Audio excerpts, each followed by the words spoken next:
So hello students, कैसे हैं आप? उम्मीद करता हूँ सब बढ़िया होंगे। तो आज का हमारा टॉपिक है social change. Along with that हम करेंगे ग्लोबलाइजेशन,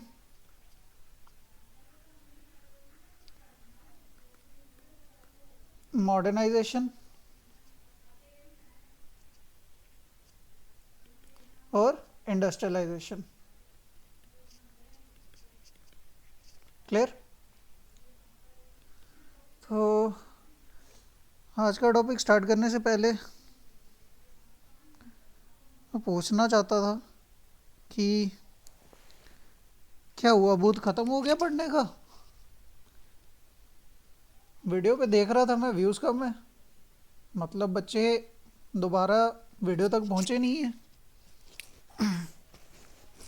तो ऐसा करने की कोई ज़रूरत नहीं है, पढ़ाई करो, जहाँ कोई प्रॉब्लम आ रही है पूछ लो, कोई इशू नहीं है। आप फ्री हो, किसी भी टाइम कॉल कर सकते हो। ये रहा मेरा कॉन्टैक्ट नंबर और ये रही मेल आईडी।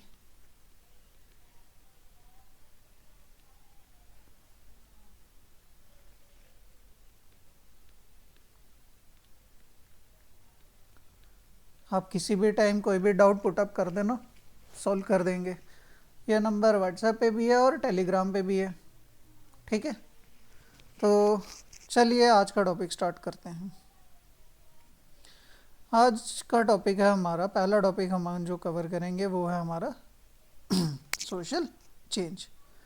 तो बेसिकली चेंज होता क्या है? चेंज को अगर हम सिंपल लैंग्वेज में समझने की ट्राई करें, चेंज होता क्या है, व्हाट इज़ चेंज। आपको कोई पूछ ले व्हाट इज़ चेंज, तो आप क्या डिफाइन करोगे उसको? तो चेंज को अगर मैं सिंपल लैंग्वेज में आपको समझाने की ट्राई करूं कि कोई भी अल्टरेशन, ठीक है, या कोई भी मॉडिफिकेशन किसी चीज़ में हो रही है जिसके आउटपुट्स हमें मिलेंगे, वो मे बी पॉजिटिव आउटपुट्स भी हो सकते हैं और नेगेटिव आउटपुट्स भी हो सकते हैं, ठीक है? इस पूरी प्रोसेस को हम क्या कहेंगे? ये क्या है? एक चेंज है। और यही प्रोसेस जब हम किसी सोशल या सोसाइटल इंस्टीट्यूशन में हम अप्लाई कर लें, ठीक है, सोशल इंस्टीट्यूशन या किसी सोशल इवेंट में इसको अप्लाई कर लें, तो वो हमारे पास क्या बन जाता है? Social change. क्लियर? इसकी एग्जांपल अगर मैं समझा दूं आपको, तो एक बच्चा है, वो बहुत अच्छे स्कूल से पढ़ा है, ठीक है, मतलब उसकी स्कूलिंग बहुत अच्छे स्कूल से हुई है, +2 और कॉलेज भी उसका अच्छे से हो गया, but due to social problem like unemployment, ठीक है, अनएम्प्लॉयमेंट, वो क्या हो चुका है, अब फेडअप हो चुका है, ठीक है। तो वो क्या करेगा? ऑब्वियसली क्या हो जाएगा, उसमें चेंज आ जाएगा एक। अब ये चेंज कैसा है? एक नेगेटिव चेंज है, ठीक है। या आप सिंपल ऐसे समझ लो कि पापा आईएएस और बेटा बदतमीज हो चुका है। जनरल फिनोमिना में आईएएस का बेटा कभी ये सब तो नहीं करेगा, बट एक एग्जांपल के थ्रू, बेटा इन प्रॉब्लमेटिक सिचुएशन में है, तो ये हमारे पास क्या हो जाएगी? नेगेटिव चेंज की तरफ प्रोसेस बढ़ेगी। वहीं अगर दूसरी एग्जांपल के थ्रू समझाऊं कि एक बच्चा बहुत ही हार्श कंडीशंस में स्टार्ट कर रहा है अपनी लाइफ, ठीक है, जो कि झोंपड़ी में रह रहा है, बट मेहनत करे जा रहा है और अपनी स्ट्रगल को बढ़ाए जा रहा है टाइम से, और कंटिन्यूसली अपने गोल्स की तरफ ओरिएंटेड है और फोकस उसका ख़राब नहीं हो रहा है, तो ऑब्वियसली एक टाइम के बाद वो क्या आ जाएगा? वो एक अच्छी लाइफ जिएगा, एक अच्छी पोजीशन पे पहुंच जाएगा और वहाँ से वो आगे प्रोसेस मतलब उसकी लाइफ प्रोसीड होगी। तो ये क्या हो सकता है, हमारे पास एक पॉजिटिव चेंज आ चुका है दैट पर्सन की लाइफ में। क्लियर? तो चलिए इसको अब टेक्सचुअल वे में, टेक्सचुअल टर्म्स में समझ लेते हैं कि है क्या है। तो सोशल चेंज क्या है? Any change that alters basically the established form of relationships, जो हमारे सोशल स्ट्रक्चर को क्या कर रही है, ट्रांसफॉर्म कर रही है, उसको हम क्या कहेंगे, वो क्या है, मेरे पास एक सोशल चेंज है। अब वो चेंज हमारे पास किस में आ सकता है? Social institutions of like caste system में, फैमिली में, मैरिज में एंड सो ऑन। इसी चीज़ को डिफरेंट थिंकर्स क्या कहते हैं, किस तरह से समझाते हैं? तो किंग्सले डेविस क्या कहते हैं, सोशल मीन से मतलब क्या है कि ऐसा अल्टरेशन होना सोशल ऑर्गेनाइजेशन में जिससे उसके फंक्शन और स्ट्रक्चर में वेरिएशंस हमें ऑब्जर्व हों। क्लियर? नेक्स्ट, एमी जोन्स क्या कहते हैं कि सोशल चेंज क्या है? एक ऐसी टर्म है जो समझा रही है हमें मॉडिफिकेशंस किसमें, मॉडिफिकेशंस किसमें? सोशल प्रोसेसेस में, पैटर्न्स में, इंटरेक्शन में, ऑर्गेनाइजेशन में। ठीक है? ऑर्टन एंड हंट सर क्या कहते हैं? Changes in the social structure and social relationships of the society हमारे पास क्या हो जाएंगे? Social change. मतलब कुछ भी ऐसी प्रोसेसेस, कोई ऐसी एक्शन जो क्या कर रही हैं, सोशल स्ट्रक्चर में ट्रांसफॉर्मेशन ला रही हैं, ये सोशल रिलेशंस उससे आपके चेंज हो रहे हैं, ये सोशल पैटर्न्स उससे न्यू वे में डेवलप हो रहे हैं, उसको हम क्या कहेंगे? Social change. Next, factors of social change. तो मैकाइवर और सर ने, मैकाइवर एंड पेज ने क्या किया था, 4 कंडीशंस बताई थी जिसके थ्रू हमारे पास सोशल चेंजेस आते हैं। ठीक है? Passing from more external to those that are inherent in the condition of social life. These conditions are physical environment, biological conditions, technological order and cultural order. मतलब ये ऐसे एजेंट्स हैं जो क्या करते हैं, चेंजेस लाते हैं सोशल, मतलब हमारे सोसाइटल बिहेवियर में चेंज लाते हैं, जिसको हम क्या कहते हैं? Social changes, agents of social change हैं ये। ठीक है? रॉबर्ट सर क्या कहते हैं? First the factor theories of social change and then several theories build in the terms of a principle rather than a factor.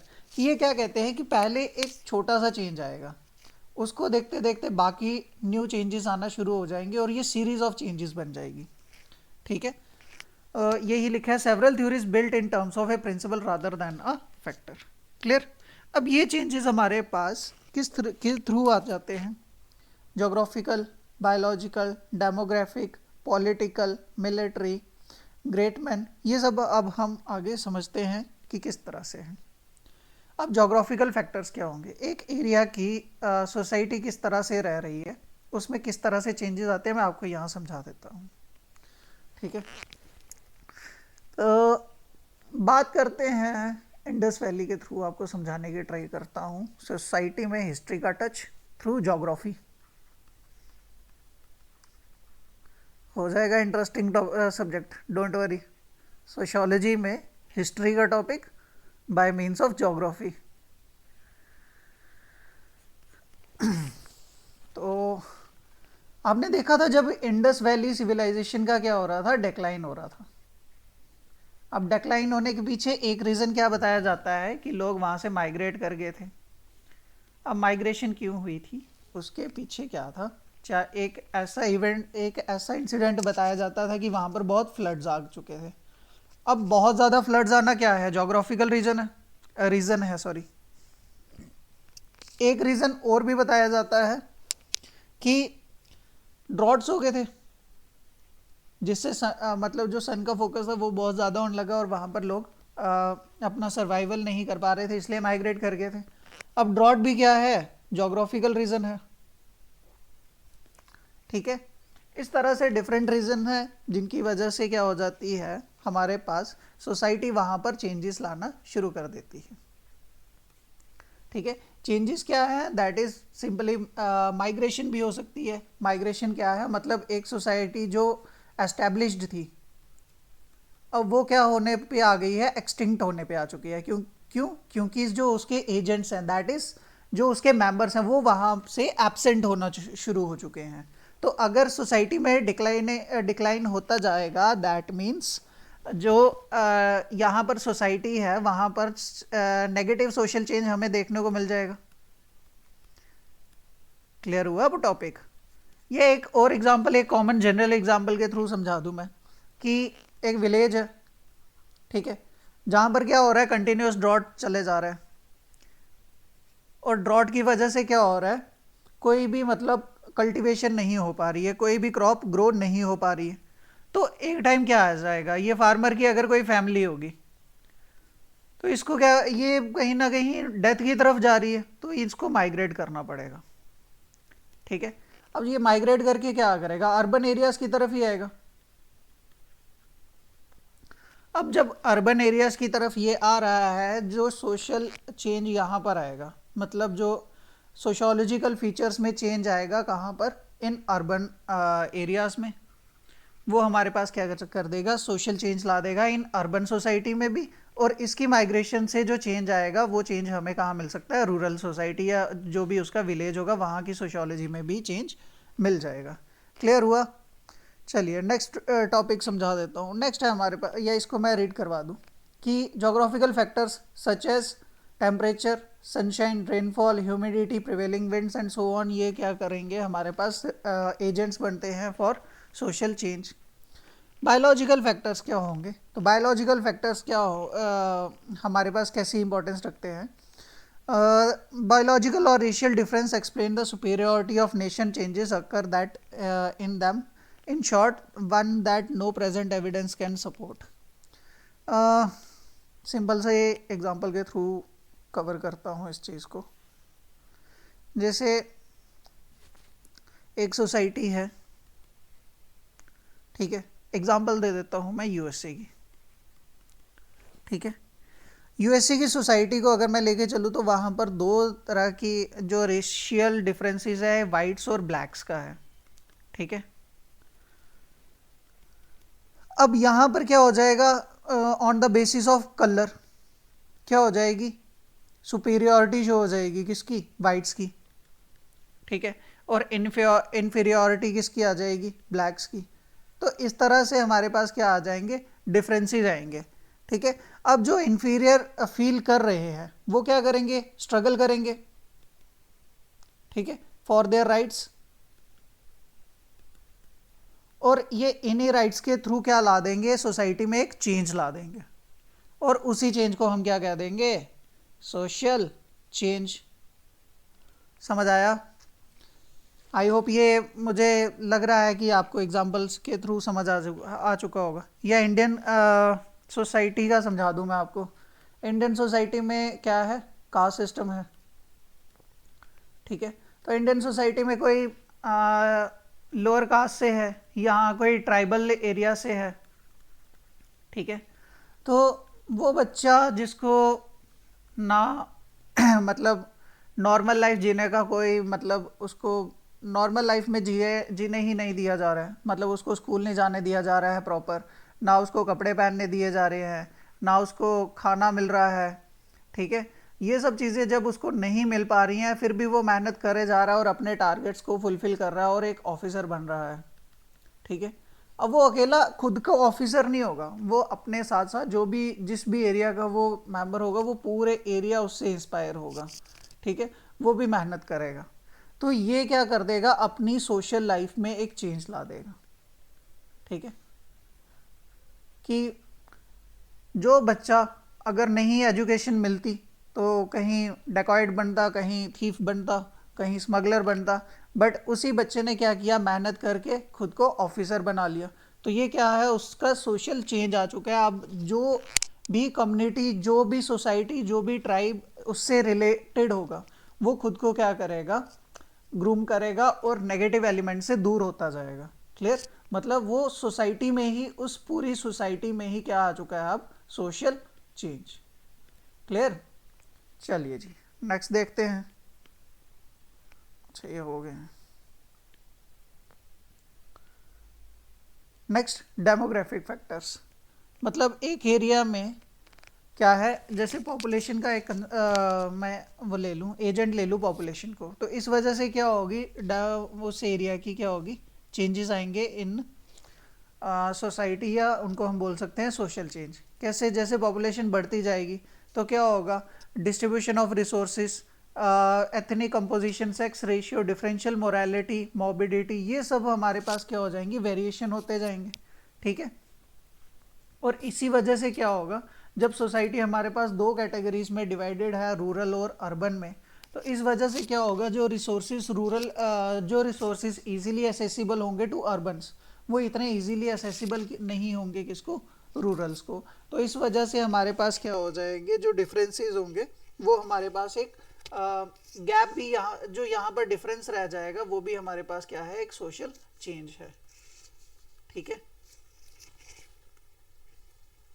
Next, political and military factors. तो political influence on change और in the modern period consist of novel political developments, struggle between nation to expand their power. ठीक है। उससे क्या हो जाएगा, changes आ जाएंगे। Political change in traditional civilization was normally confined to elites, military power and war have been far reaching importance. तो जैसे ही वॉर होगी, ठीक है, पॉलिटिकल में क्या होगा, पावर की ग्रीड बढ़ेगी। ठीक है। उस वजह से उस पर्टिकुलर एरिया में क्या हो जाएंगी, अनस्टेबिलिटी हो जाएगी। ठीक है। और वही अनस्टेबिलिटी क्या कर देगी, वहां की सोसाइटी में डिफरेंसेस क्रिएट कर देगी। ठीक है। और वही डिफरेंसेस क्या कर देंगे, सोशल चेंज कर देंगे। क्लियर। वॉर की बात करें तो वॉर के थ्रू क्या होगी, एक एनार्की फैल जाएगी एक एरिया में, और एनार्की में क्या होगा, किलिंग ऑफ पीपल होगा। ठीक है। अब किलिंग ऑफ जब पीपल होगा तो एक एरिया बैरन हो जाएगा, जहां पर एब्सेंट ऑफ ह्यूमन लाइफ हो जाएगा। ठीक है। अब ह्यूमन लाइफ का अगर वहां पर एब्सेंस हो जाएगी तो वहां पर क्या हो जाएगी, सोशल चेंजेस आ जाएंगे, ये नेगेटिव की तरफ दिखाएंगे हमें। ठीक है। क्लियर। चलिए, next, role of great man. तो रोल ऑफ ग्रेट मैन किस तरह से है कि जो भी ग्रेट लीडर्स होंगे हमारे, ठीक है, हम उनके वैल्यूज समझेंगे।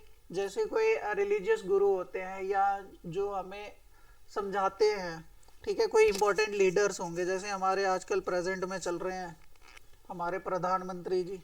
लोग आंखें बंद करके उन पे यकीन करते हैं, वो कुछ भी बोल दें। ठीक है। तो इस तरह के लोगों को जब आप सुन रहे हो और उनके व्यूज़ को अपने अंदर इनहेरेंट कर रहे हो, तो उससे क्या हो रहे हैं, आपके जब व्यूज़ चेंज होंगे तो आप सोसाइटी में भी वैसे ही चेंजेस लाओगे, और वही चेंजेस हमारे पास क्या कर देंगे, सोशल चेंज कर देंगे। समझ आया।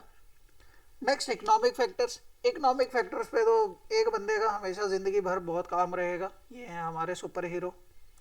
सुपर हीरो भी नहीं बोल सकते इनको, हम super super super duper hero बोल सकते हैं। ये जब बोलते थे तो दुनिया चुप कर जाती थी। ठीक है।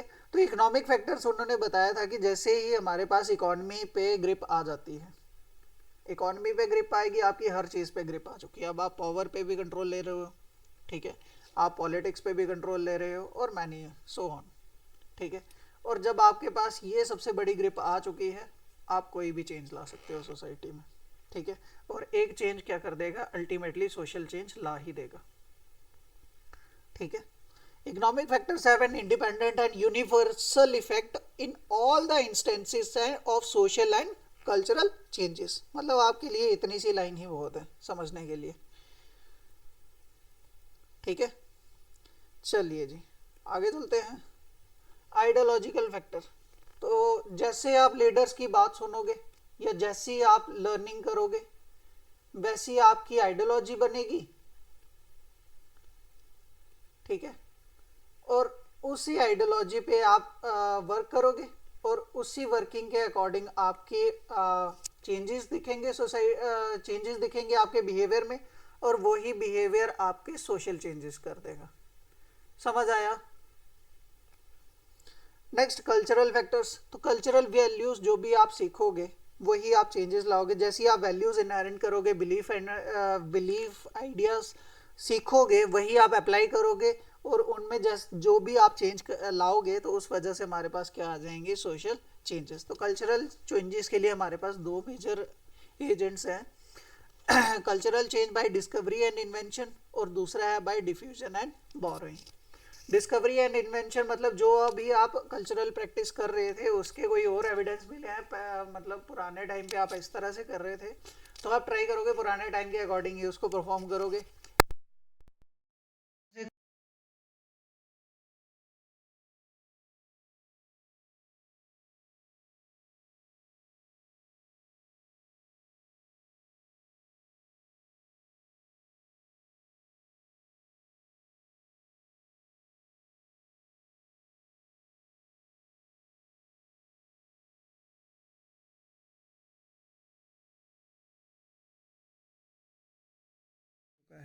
क्लियर।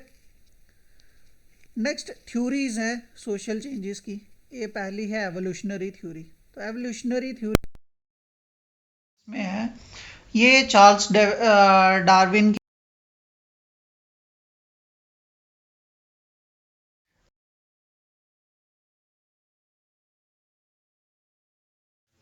तो this theory hold the society change from a simple beginning to a complex form. ये क्या कहती थी कि हमारी जो ह्यूमन सोसाइटी थी वो पहले सिंपल सी थी, बट धीरे धीरे जैसे ही हमें नॉलेज होने लगी हमारी सोसाइटी क्या होती जाई गई, धीरे धीरे कॉम्प्लेक्स होती गई। On the origin of the species by means of natural selection published in 1859, the society और groups that survived were those that were able to adapt the condition of life. ठीक है, इसको हम क्या बोलते हैं, for evolutionary theories change did not mean progress. तो change एक अलग एलिमेंट है जो प्रोग्रेस से डिफरेंट है। ठीक है, ये है हमारे पास एवोल्यूशनरी थ्योरी में। नेक्स्ट बात कर लें साइक्लिकल थ्योरी। तो साइक्लिकल थ्योरी में क्या था कि ह्यूमन बीइंग क्या सीख लेगा, बर्थ, ग्रोथ, मैच्योरिटी और डेथ, ये लाइफ साइकिल चलेगा किसका, ह्यूमन का। The pattern change repeat itself, this kind of change में also seen in the Hindu mythology. ठीक है, हिंदू माइथोलॉजी में क्या है, कंसेप्ट है पुनर्जन्म, रीबर्थ। ठीक है, डेथ हो गई, नया जन्म मिलेगा, कुछ और बनेंगे, and so on. Oswald Spengler क्या लिखते हैं अपनी book decline in the west में, that the fall of the civilization is the matter of destiny and that is each civilization is like a biological organism have life cycle। कि वो क्या कहते हैं कि जो भी हमारे पास चेंजेस आ रहे हैं वो जैसे लाइफ साइकिल चलता है वैसे ही है।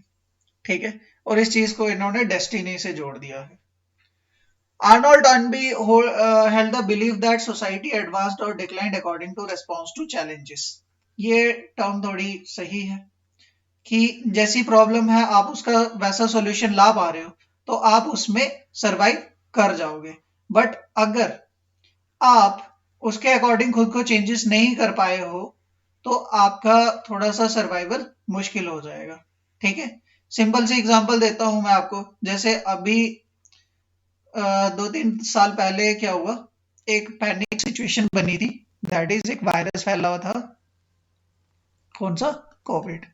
कोविड से बचने के लिए क्या था, आपको अपनी इम्यूनिटी स्ट्रांग करनी थी। ठीक है, अब जिसकी इम्यूनिटी स्ट्रांग हो गई थी वो सरवाइव कर गया, जिसकी इम्यूनिटी वीक रही वो अनफॉर्चुनेटली डेथ हो गई उनकी। क्लियर। तो यहां पर भी वही समझा रहे हैं, वो क्या कह रहे हैं कि जो प्रॉब्लम्स को समझ गया और उसके अकॉर्डिंग उसने रिस्पॉन्स कर दिया तो उसका सर्वाइवल हो चुका है, और नहीं जो नहीं कर पाए हैं उनके लिए प्रॉब्लम है। Cyclical theory of change hardly stands that the rest of time as they are viewed too much speculative and subjective. Next theory है हमारे पास फंक्शनल थ्योरी। तो फंक्शनल थ्योरी में क्या है, functionalist view change as a process by which social equilibrium is altered giving place to new equilibrium. ठीक है, यहां पर सोशल इक्विलिब्रियम में चेंज होगा और उसी से हमारे पास न्यू इक्विलिब्रियम मेंटेन होगा, मतलब पुरानी चीजों को चेंज करके न्यू एस्टेब्लिशमेंट्स होंगी। ठीक है, Emile Durkheim believed that religion had the function of providing a common set of values that enhanced the social solidarity of those who believed in it। Conflict theory भी कुछ ऐसी ही है। Conflict theory basically the थी Karl Marx ने। ठीक है, वो कहते थे कि जहां भी कन्फ्लिक्ट होगा कन्फ्लिक्ट खत्म होने के बाद वहां पर एक चेंज आ जाएगा जिसको हम बोल सकते हैं वो सोशल चेंज होगा। ये इन्होंने शुरू से समझाया है, इनकी एक बहुत अच्छी थ्योरी है जिसमें हैव्स एंड हैव्स नॉट का ये समझाते हैं। ठीक है, हैव्स वो होते हैं जिनके पास रिसोर्सेज हैं, और हैव नॉट वो हैं जो कंटिन्यूसली उस चीज को पाने की जद्दोजहद में लगे रहेंगे थ्रू आउट देयर लाइफ।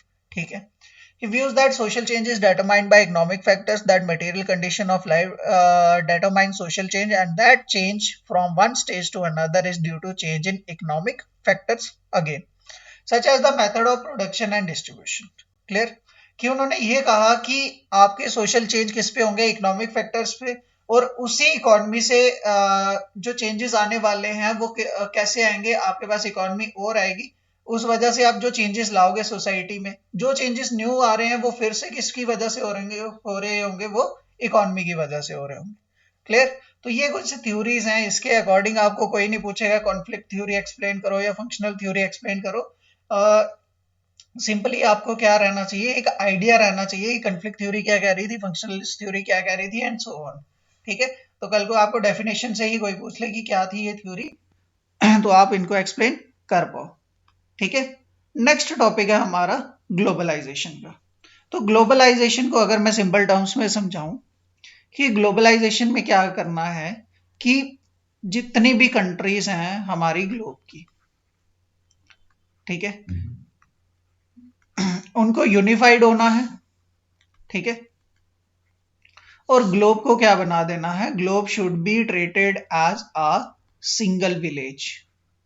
ठीक है, मतलब पूरे ग्लोब को एक कॉमन नीड बना देनी है। और विलेज ही टर्म यूज क्यों की गई है ये भी समझने की नीड है।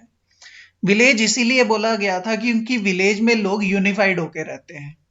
ठीक है, किसी एक की प्रॉब्लम होती है वो पूरे गांव की प्रॉब्लम बन जाती है, जब तक वो पूरी प्रॉब्लम सॉल्व नहीं होगी तब तक गांव शांति से नहीं बैठता। मतलब जो भी प्रॉफिट होगा वो पूरे वर्ल्ड एंजॉय करेगा, और जो प्रॉब्लम भी होगी वो पूरा वर्ल्ड स्ट्रेस करके सॉल्व करने की ट्राई करेगा। ये था बेसिकली हमारे पास कंसेप्ट किसका, ग्लोबलाइजेशन का। तो समझते हैं origin concept of globalisation usually traced to Marshall मैकलन।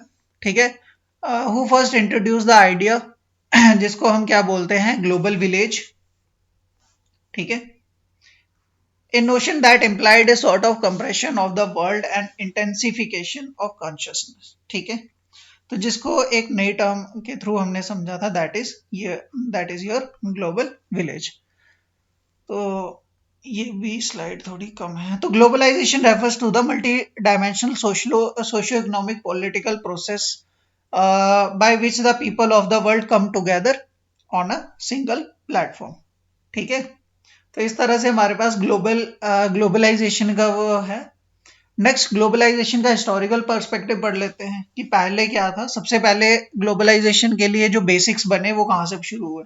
European capitalism कब से कब तक चला, 1519 के टाइम पर, जब ये इंडिया में एंटर होना शुरू हुए थे। कौन, यूरोपियंस। तो धीरे धीरे ये खुद को डेवलप कर रहे थे, इनके पास थोड़ी सी एडवांस टेक्नोलॉजीज आ चुकी थी जिसके थ्रू ये फैक्ट्रीज वगैरह एस्टेब्लिश कर रहे थे। और ये मार्केट को जब दूसरे एरियाज में क्या करने लग पड़े थे, ये पहुंचने लग पड़े थे, तो उस वजह से क्या हो गया था, मतलब इनकी हर नेशन में क्या बन चुकी थी, कॉलोनी बन चुकी थी। उस वजह से इन्होंने एक यूनिफाइड सेटअप हमें इनका ऑब्जर्व होता है। Next, there was a big expansion in the world trade and investment in 19th century. Second phase कब आता है, 19th सेंचुरी में, जिसको कब, आफ्टर फर्स्ट वर्ल्ड वॉर। ठीक है, जिसकी वजह से हमारे पास क्या हुआ था, ग्रेट डिप्रेशन आया था 1930s में। ठीक है, ग्रेट डिप्रेशन शुरू कहाँ से हुआ था ये आप मेरे को कमेंट सेक्शन में बताना, थोड़ा सा आइडिया रखना, पूछेगा कोई नहीं, बट इसको पढ़ लेना। एक मतलब एक आइडिया होना चाहिए आपको, ये बहुत बड़े इवेंट है, तो पूरी दुनिया जिनसे सफर हुई है ये वो चीजें। Some see this period as an interruption to the process of globalization which commenced in the late 19th century.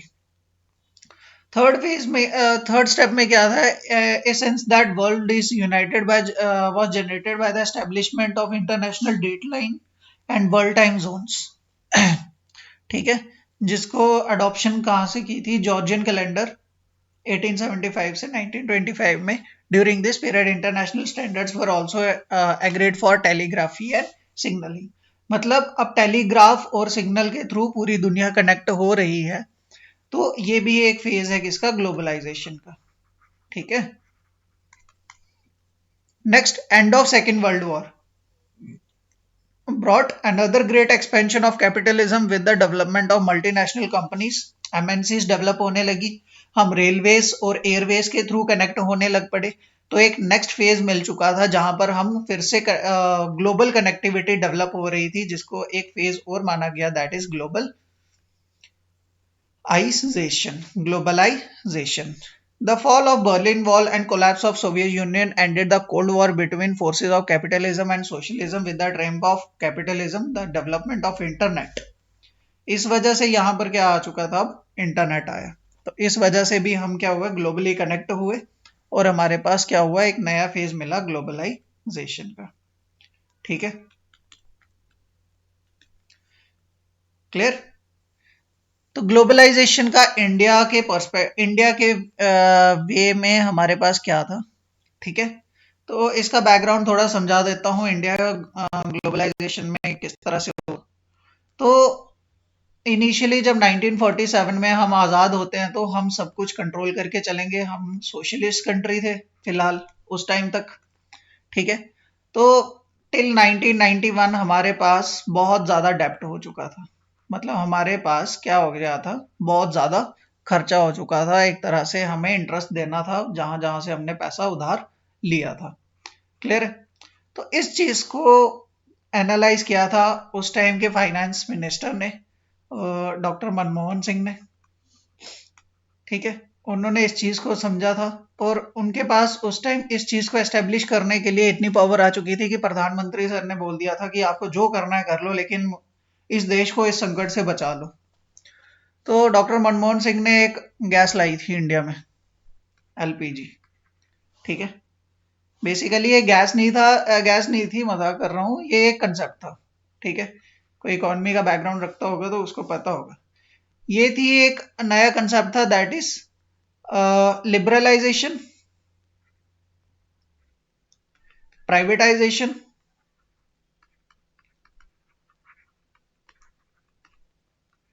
Pvt करके लिखा है मैंने, ये प्राइवेटाइजेशन और ग्लोबलाइजेशन। ठीक है, जो हम खुद को आइसोलेट करके बैठे थे पूरी दुनिया से, अब हम क्या होने लग पड़ेंगे, एक दूसरे से कनेक्टेड होने लग पड़ेंगे, जिसमें हमें लिबरलाइज रखा जाएगा और उसमें प्राइवेट एजेंट्स भी आ जाएंगे। ठीक है, थोड़ी बहुत प्राइवेसी मेंटेन करके रखेंगे और प्राइवेट ओनरशिप आएगी, जिसकी वजह से हम इंटरनेशनली क्या करेंगे, एमएनसीज एस्टेब्लिश करेंगे, या जो हमारी कंपनी है वो बाहर जाके भी अपनी ब्रांचेस ओपन करेंगे, जिससे क्या होगा, हम बाकी कंट्रीज से भी इंटरेक्ट हो पाएंगे, और हमारे पास क्या हो जाएगी, हम भी पूरे वर्ल्ड की इकोनॉमी का एक इंपॉर्टेंट हिस्सा बन पाएंगे। क्लियर। तो ये थी हमारे पास ग्लोबलाइजेशन का कंसेप्ट। तो globalization in India started with the new economic policy in 1991. The onwards India had made tremendous progress in IT, media, banking and so on. ठीक है, तो इसी चीज को समझाते हुए विनाक्यम ने क्या बताया है, उन्होंने out of globalization could enjoy lots of benefits as follow. तो ग्लोबलाइजेशन से इंडिया को क्या बेनिफिट्स हुए, फ्री ट्रेड मिलने लगा। ठीक है, globalization through collaboration and software export is the prosper today in the sunrise industry of computers where intense domestic competition and cheaper technology had triggered of price fall. ठीक है, तो free trade होने लग पड़ा।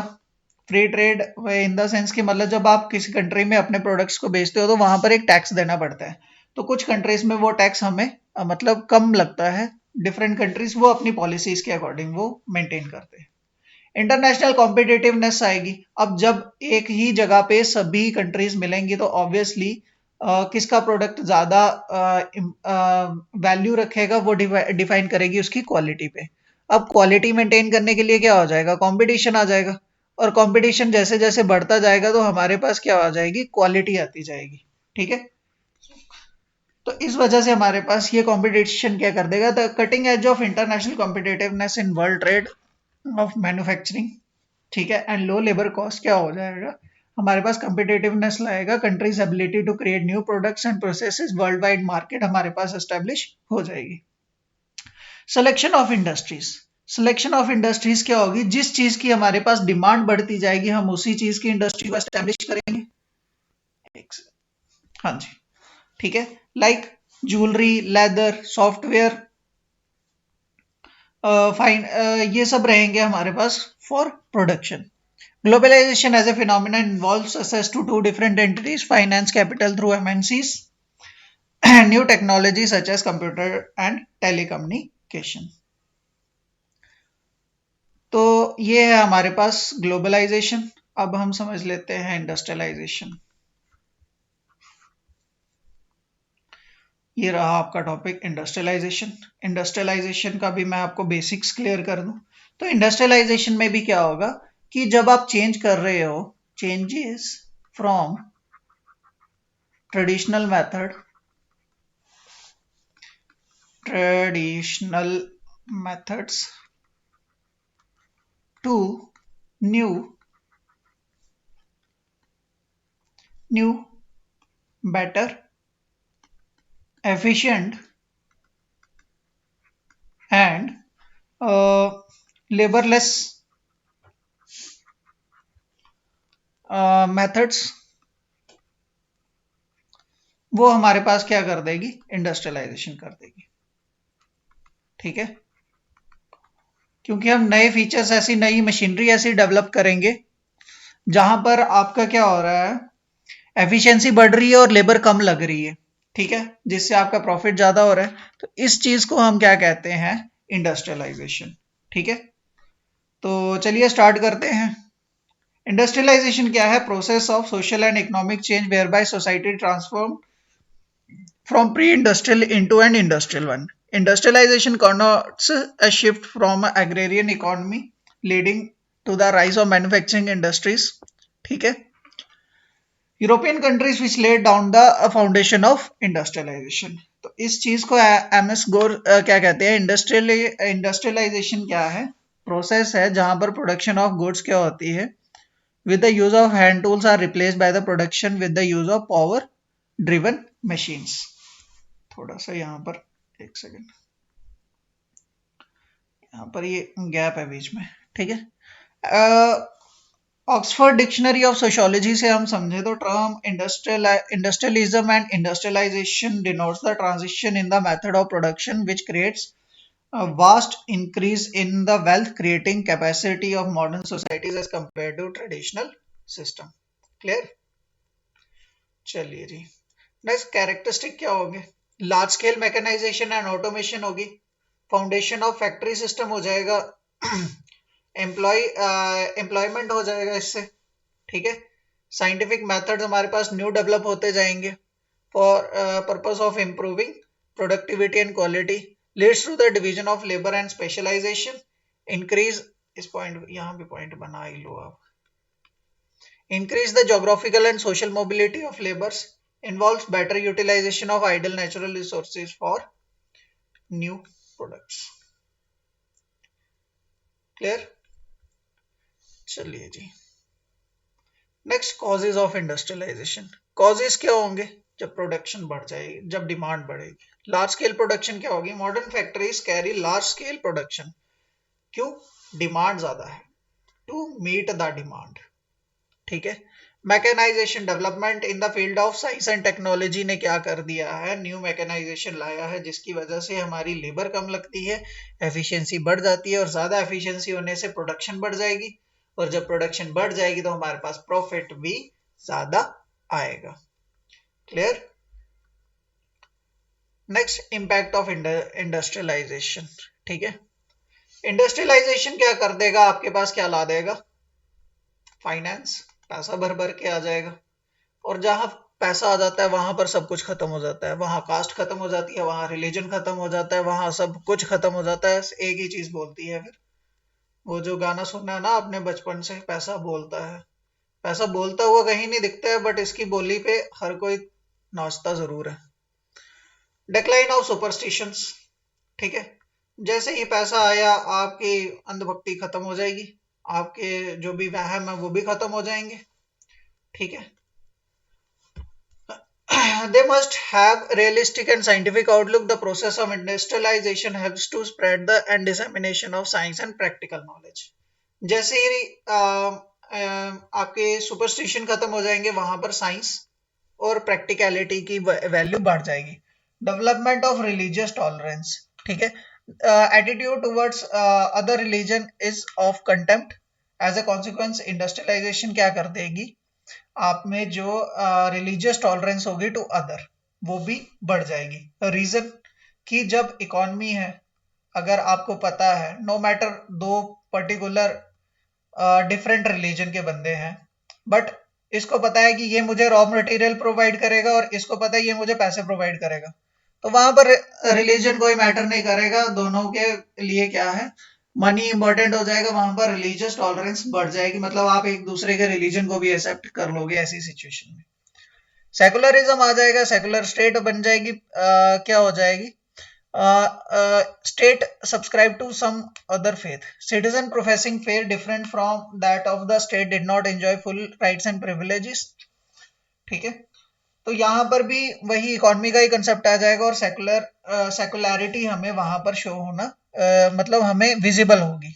ठीक है, due to industrialisation every states now has a sizeable number of minorities whose claims cannot be ignored. The state subscribe to the ideology of religion but accords equal status to all religion. This is known as secularism. मतलब जहां पर हर धर्म को equal इज्जत मिलती हो वो हमारे पास क्या हो जाता है, सेकुलरिज्म बन जाता है। Next, impact of industrialization on morals. तो मॉरल वैल्यूज में क्या हो जाएगा, आपके पास रैशनल आउटलुक आ जाएगा, मतलब आपके पास प्रैक्टिकल वैल्यूज और प्रैक्टिकल नॉलेज बढ़ने शुरू हो जाएगी। ठीक है, मटेरियलिस्टिक आउटलुक क्या हो जाएगा, आपके पास न्यू एडवांस चीजें रहेंगी जो आपको क्या करेंगी, प्रैक्टिकलिटी में हेल्प करेंगी। ठीक है, इंडिविजुअलिज्म मतलब मनी आने की वजह से सभी क्या होंगे, अपने गोल्स की तरफ ही ओरिएंट रहेंगे। Due to industrialization, large metropolitan centers are coming up in large communities. There is a decline in fellow feeling. The life become rapid and mechanical and people have little opportunity to look after the welfare of others. Clear? तो ये topic भी यहाँ पर खत्म होता है। Next topic है हमारे पास मॉडर्नाइजेशन का। हाँ जी, ठीक है, तो ये है मॉडर्नाइजेशन। ठीक है, तो मॉडर्नाइजेशन में बेसिकली क्या है कि हम न्यू मेथड्स या न्यू वे सीखते हैं या न्यू वैल्यू सीखते हैं जो हमारे पास जो हमारी लाइफ में क्या करती हैं, चेंज लाती हैं। ठीक है, तो modernization is understood as a process which indicates the adoption of modern ways of life and values. ठीक है, it refer to change in a economy and is related effect on social values and practices. तो इसी चीज को M N Srinivas sir कैसे समझाते हैं। M N Srinivas बहुत इंपॉर्टेंट नाम है इंडियन सोशियोलॉजी का, बहुत इंपॉर्टेंट। मतलब मैंने बताया था ना आपको, स्टार्टिंग में बताया था कि जीएस घुरे सर थे जो फादर ऑफ इंडियन सोशियोलॉजी है। ये उनके फर्स्ट बैच जो था ना पीएचडी का, मतलब जो इनके स्कॉलर्स थे, इनके अंडर जो सोशियोलॉजी में पीएचडी उस टाइम कर रहे थे, ये पहले बैच में इनके स्टूडेंट थे एम एन श्रीनिवास। और सिर्फ ये नहीं है, बहुत से ऐसे सोशियोलॉजिस्ट आएंगे जो मैं आपको टाइम टू टाइम बताता जाऊंगा जो इनके पहले बैच के ही थे। ठीक है, और इन्होंने बहुत काम किया है इंडियन सोशियोलॉजी में, बहुत ज्यादा। आप लाइब्रेरीज भरी पड़ी हैं इनकी बुक से, आप देख सकते हो। ठीक है, तो एम एन श्रीनिवास सर क्या समझाते हैं कि यहाँ पर ये क्या कर रहे हैं, मॉडर्नाइजेशन के कंसेप्ट को क्या कर रहे हैं, थोड़ा क्रिटिसाइज्ड वे में समझा रहे हैं कि ये क्या है, एक वैल्यू लोडेड टर्म है, मतलब बहुत ज्यादा वैल्यूड कर दी है। He says that modernization is normally used in the sense that it is a good. He therefore prefers to the term westernization, which characterize changes brought about in the Indian society and culture as a result of over 150 years of British rule. तो M N Srinivas sir क्या कहते हैं कि जिस चीज को आज हम मॉडर्नाइजेशन कह रहे हैं, ये बेसिकली मॉडर्नाइजेशन नहीं है, बल्कि ये क्या है, एक ये वेस्टर्नाइजेशन है। वेस्टर्नाइजेशन किस तरह से कि इंडिया पे जैसे रूल किया है अंग्रेजों ने अप्रोक्सीमेटली 150 से 200 सालों तक, तो उन्होंने जो सिखाया है वो हम उसी चीज को आज क्या कह रहे हैं, मॉडर्नाइजेशन। लाइक कॉमन से एग्जांपल है, जैसे हम अंग्रेजों के आने से पहले धोती पहनते थे और आजकल हम जीन्स पहन रहे हैं, ठीक है। लड़कियां साड़ी पहनती थी और आजकल तो पता नहीं क्या क्या कौन कौन सी ड्रेसेस आ गई हैं। कॉमन सी एक बता देता हूँ, जीन्स पहन रही हैं, ठीक है। तो ये सब क्या है, हमारी ड्रेसिंग में चेंजेस आए हैं। तो हम इसको अगर हम मॉडर्नाइजेशन बोलें तो to some extent we can say yes, but M N Srinivas sir के पॉइंट ऑफ व्यू से देखें तो ये क्या है, हमारे पास वेस्टर्नाइजेशन है। योगेंद्र सिंह सर क्या कहते हैं, वो डिफेंड कर रहे हैं इस चीज को, मॉडर्नाइजेशन को। वो क्या कहते हैं कि मॉडर्नाइजेशन क्या है, एक ब्रॉडर टर्म है जिसमें हमारे पास क्या है, दो का मिक्सचर है, that is Sanskritization and westernization. Sanskritization and westernization जब अमलगम हो जाते हैं, वो हमारे पास क्या बन रहा है, हमारी सोसाइटी के पॉइंट ऑफ व्यू से क्या है, ये क्या है, मॉडर्नाइजेशन है। It is indeed a cultural universal and not necessarily confined to any single society.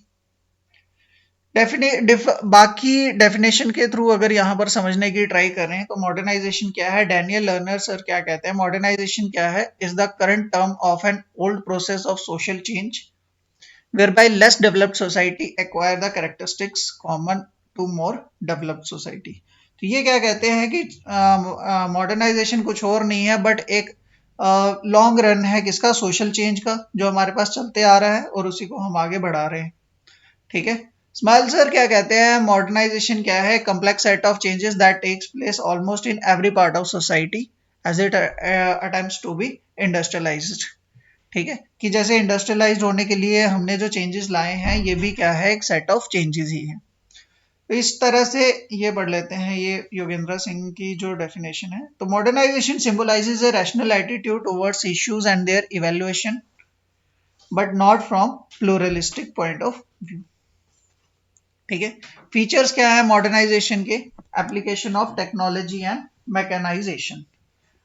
इसमें क्या है कि people give up their old ways of living, कि जिस तरह से वो पुराने टाइम पर रह रहे थे वो अब वो छोड़ रहे हैं, ठीक है, और नए वे में रहने की ट्राई कर रहे हैं। लाइक अपने गांव के कच्चे मकान छोड़ के वो पक्का हाउसेस में आ रहे हैं, और सिटीज इतनी ज्यादा भर चुकी हैं कि अब उनको जमीन पे तो नहीं रह पड़ रहा है, बिल्डिंग्स बन चुकी हैं 50-50 मंजिल की, 60-60 मंजिल की, उनमें एक छोटे छोटे फ्लैट मिल रहे हैं, 2 BHK 3 BHK, जिसमें वो रह रहे हैं।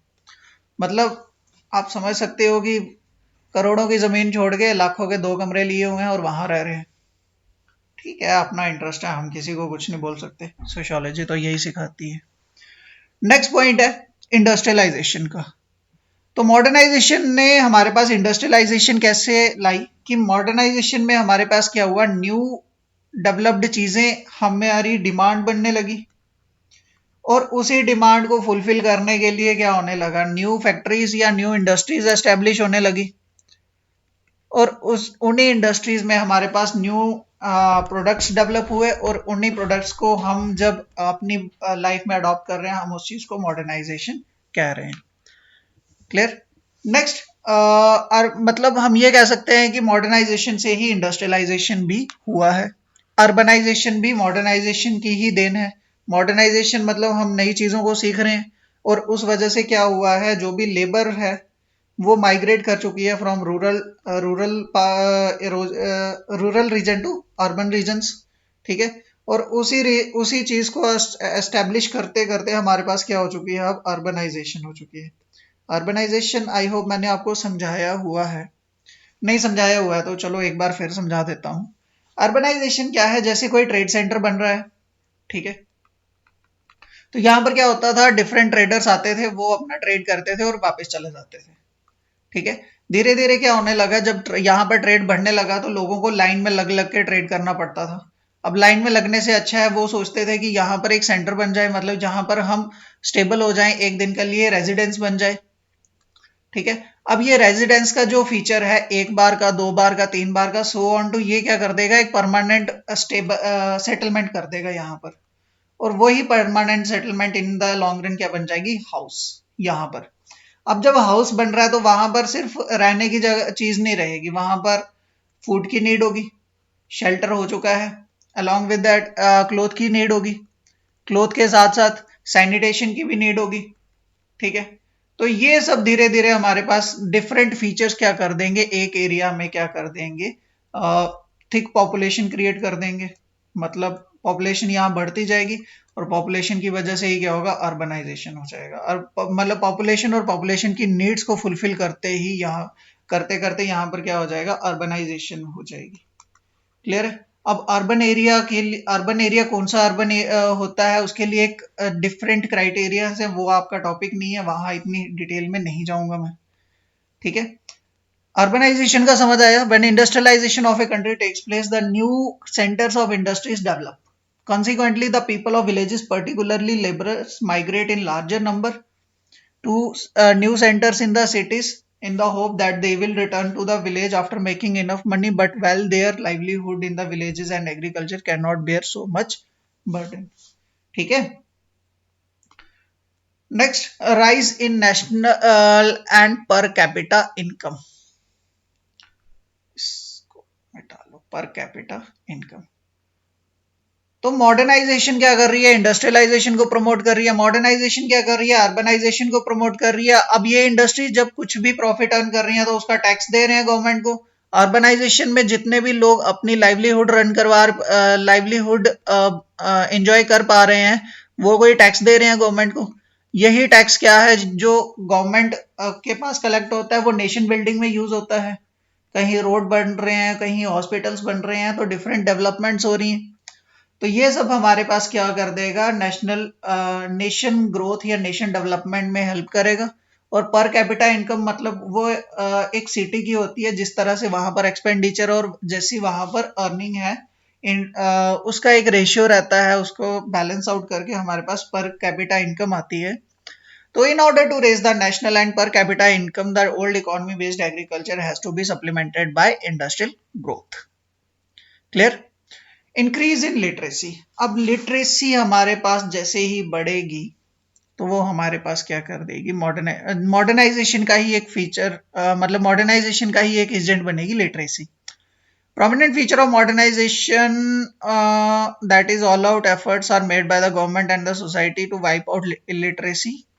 Efforts are made not only to send every child to school, but the adults also persuaded to learn 3 R's: reading, writing and arithmetic.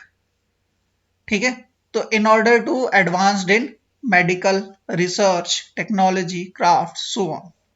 Political participation, तो economic development and equal distribution of wealth enable everybody to share something from the pressing necessity of daily wants and devote it to the political participation. The political participation is made possible in a democracy through political parties and interest group and various other organizations. Clear?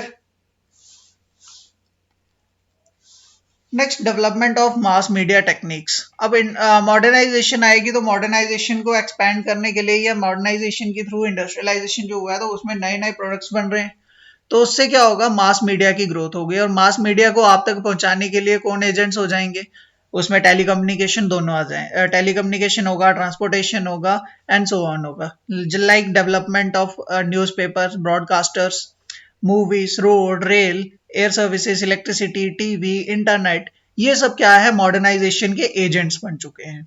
ठीक है, social mobility, obviously mobility तो अब आपको clear हो ही गया होगा, मैं 2 lecture से समझा रहा हूँ, इस बार भी आपको समझा ही देता हूँ, लेकिन आपसे बहुत उम्मीद से मैं ये कह रहा हूँ कि पेपर में नहीं कहीं कबाड़ा कर देना। ठीक है, तो मोबिलिटी कैसे होगी, जो माइग्रेशन हो रही है फ्रॉम रूरल टू अर्बन, ठीक है, rural to urban, in order to your basic needs. ठीक है, वहां पर सोशल मोबिलिटी पॉसिबल हो जाती है। Cultivation of national identity, national identity हमारे पास कैसे होगी, modernization of any country takes place, the people began to give up their narrow loyalties and parochial consideration of caste, color, sex or creed. Their interests become identified with the interest of the nation. तो जब national identity की चीज आती है, जब modernisation हमारे पास आती है, तो मॉडर्नाइजेशन के साथ हमारे पास ये सिख चीजें हमारे माइंड से खत्म होना शुरू हो जाती है और हमारा इंटरेस्ट देश का इंटरेस्ट, जो देश का इंटरेस्ट होता है वही हमारा इंटरेस्ट बन जाता है।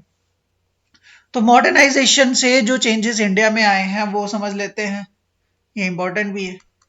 ठीक है, तो मॉडर्नाइजेशन से हमारे पास क्या आया, बैंकिंग, मास मीडिया, कम्युनिकेशन, ये सब। ठीक है, नई वैल्यूज हमने सीखी, लाइक इक्वालिटी होनी चाहिए, जस्टिस होना चाहिए, individualism, secularism and so on.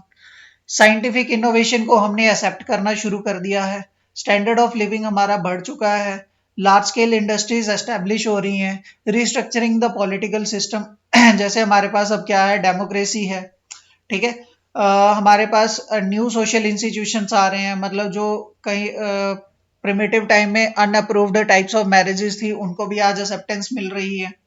ठीक है, फैमिलीज पहले जॉइंट फैमिलीज रहती थी अब न्यूक्लियर फैमिलीज हो चुकी हैं, और न्यूक्लियर फैमिलीज से भी सिंगल पेरेंट फैमिलीज भी हो चुकी हैं।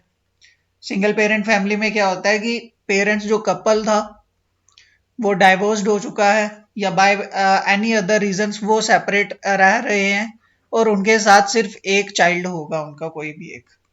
ठीक है, ये होती है हमारे पास सिंगल पेरेंट फैमिली।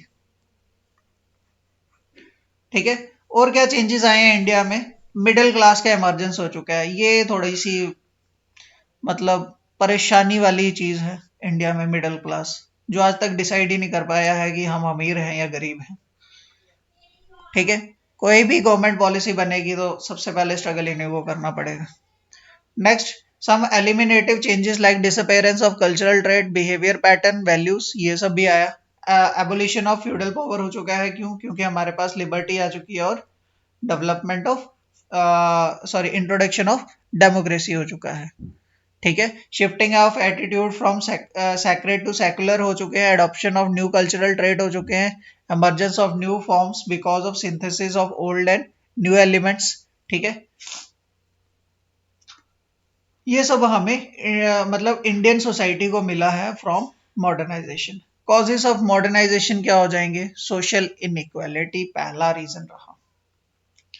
ठीक है, सोशल इनइक्वालिटी किस तरह से आएगी कि एजुकेशन क्या कर रही है, pertaining to the fields of science and technology provide the basis of modernization। Education involves a sense of national loyalty and creates skills and attitudes essential for technological innovation। ठीक है, टेक्नोलॉजिकल इनोवेशन जब बढ़ती जाएगी तो उससे हमारे पास क्या हो जाएगी, मॉडर्नाइजेशन की तरफ हम प्रोसीड कर जाएंगे। मास कम्युनिकेशन है, मास कम्युनिकेशन हमारे पास एजेंट बनेगा किसका, मॉडर्नाइजेशन का, कि जो भी न्यू चेंजेस आ रहे हैं वो लोगों तक पहुंचाए जा रहे हैं और लोगों के थ्रू न्यू इनोवेशंस की जा रही हैं, जिसकी वजह से हमारे पास मॉडर्नाइजेशन आ रही है, और न्यू नॉलेज की वजह से हमारे पास डिफरेंट स्टार्टअप्स आ रहे हैं। ठीक है, स्टार्टअप्स आ रहे हैं, और उन्हीं स्टार्टअप्स को हम कह सकते हैं कि फील्ड पर लाने के लिए फील्ड पर लाया जाएगा और उनकी एप्लीकेशन होगी, उससे हमारे पास क्या आएंगी, न्यू इनोवेटेड चीजें आएंगी। इनोवेटिव चीजों को हम जब अप्लाई करेंगे तो मॉडर्नाइजेशन को वो हेल्प करेंगी। आइडियोलॉजी बेस्ड ऑन नेशनलिज्म, तो nationalism and democracy are linked with modernisation. Nationalism क्या करती है, नेशनल अवेयरनेस और पॉलिटिकल कंसेंसस को मेंटेन करती है। उसके बाद West is concern with democratic system came to be strengthened along the development of nationalism. तो ये सब हमारे पास रहेगा थ्रू नेशनलिज्म, और उन्हीं चीज़ों को जब रिलेट करके हम मतलब वेस्टर्न कंट्रीज के थ्रू हम इन चीज़ों को मतलब मर्ज करते हैं तो हमारे पास डेमोक्रेसी की भी एप्लीकेशन दिखती है। कैरिस्मेटिक लीडरशिप, कैरिस्मेटिक लीडरशिप होती है कोई भी एक बहुत important person, like Gandhi ji, ठीक है, अंबेडकर जी, ठीक है, और प्रेजेंट डे हमारे प्रधानमंत्री जी। आजकल बहुत इंपॉर्टेंट लीडर चल रहे हैं ये देश में तीनों। ठीक है, तो इन लीडरशिप्स भी जब इनकी वैल्यूज, इनकी बिलीफ, इनके फेथ में हम मतलब फॉलो करते हैं, या इनके बिहेवियरल पैटर्न्स के थ्रू हम खुद की लाइफ में अडॉप्ट करते हैं, तो उससे हमारे पास क्या हो जाते हैं, मॉडर्न आइडियाज के थ्रू जब हम रन करते हैं तो हमारे पास ये चेंजेस या मॉडर्नाइजेशन हमें ऑब्जर्व हो जाती है। Coercive governmental authority, stable and strong government हमारे पास क्या करती है, न्यू आइडियाज और न्यू वैल्यूज को एक्सेप्ट करती है, और उसी एक्सेप्टेंस में हमारे पास जब उसकी इम्प्लीकेशन होती है तो वो मॉडर्नाइजेशन में कंट्रीब्यूट करते हैं। बाकी भी अदर फीचर्स हैं जैसे अर्बनाइजेशन एंड इंडस्ट्रियलाइजेशन, ये क्या है, हाँ जी, to the list factors explained above, ये है हमारे पास other factors, urbanisation and industrialisation, ये भी इसके एजेंट है, ये मैं ऑलरेडी आपको पॉइंट समझा चुका हूँ। Next, universal legal system, rule of law होना चाहिए। रूल ऑफ लॉ क्या करता है, आपको क्लियर कर देता है कि आपको किस बाउंड्रीज में रह के इनोवेशन या डेवलपमेंट करनी है, ठीक है। In traditional society, bound by traditional values and custom, the rate of change is relatively slow. But society that functions on the basis of universally accepted legal system, it is bound to be more open. The rule of law is true, one the prerequisite of the modernization.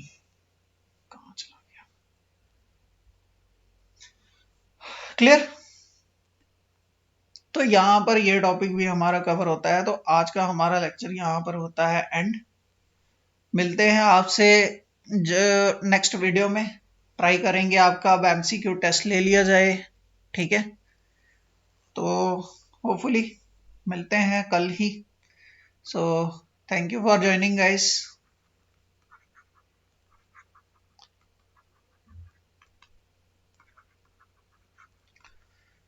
B prepare for test.